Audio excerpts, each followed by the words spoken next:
et pour continuer à être au rendez-vous de l'histoire.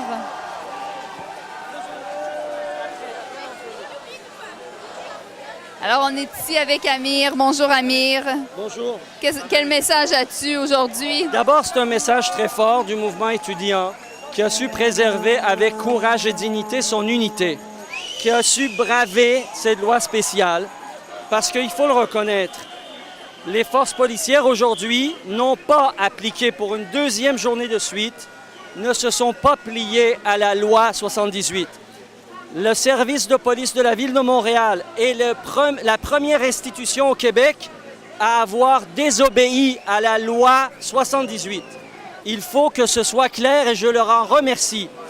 Pas parce que Québec solidaire appelle à la désobéissance civile, on n'en a pas besoin. Cette loi est inapplicable, cette loi a été contournée par le service de police de la Ville de Montréal.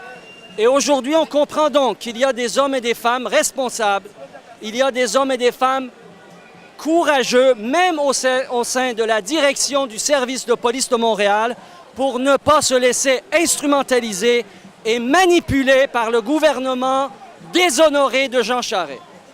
Qu'est-ce qui reste à Jean Charest maintenant? Bien, Jean Charest a une seule solution. Il a énormément de sympathie au sein du patronat. Après tout, le gouvernement Charest est un gouvernement au service du patronat du Québec, largement appuyé et soutenu par le Québec des Lucides. Alors, M. Charest pourrait utiliser son influence auprès du patronat pour dire que la société n'accepte pas leur dictat, qu'il est temps pour le patronat d'accepter la raison, d'accepter ce que la population du Québec demande, parce qu'au-delà de ceux qui sont d'accord avec la loi ou pas, au-delà de ceux qui sont d'accord avec la hausse des frais de scolarité ou pas, une chose est sûre, cette grève étudiante ne prendra fin que si le gouvernement négocie de bonne foi. Et le gouvernement doit être autorisé par le pouvoir économique qui le contrôle. Alors, une fois pour toutes, M. Charest, vous avez deux choix. Soit que vous démissionnez, soit que vous négociez. Pour négocier, demandez à vos patrons de vous autoriser une fois pour toutes à négocier de bonne foi avec le mouvement étudiant. Pour cela, il suffit que les grandes corporations, les citoyens les plus privilégiés fassent leur juste part, c'est-à-dire payer leur juste part d'impôts.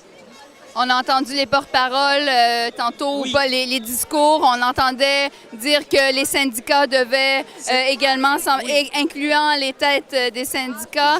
Quel message aux syndicats maintenant? Moi, je ne sais pas si les syndicats vont être à l'écoute de cette demande, mais en tout cas, Québec solidaire est tout à fait à l'écoute. Ce que nous disent les étudiants, c'est qu'ils ont besoin de notre présence pour les accompagner dans la lutte. Ils sont assez intelligents, assez dotés, assez réfléchis. Ils ont suffisamment d'expérience dans leur lutte pour pouvoir mener à bien eux-mêmes leurs négociations. Ce qu'ils ont besoin, c'est un appui sans réserve, sans atermoiement, sans hésitation dans leur lutte. Ça veut dire aussi, pour les organisations sociales que nous sommes, être prêts à en subir les conséquences le moment venu. Ça veut dire être présent sur toutes les lignes de front, y compris lorsque la situation va devenir plus corsée et plus difficile. Merci beaucoup.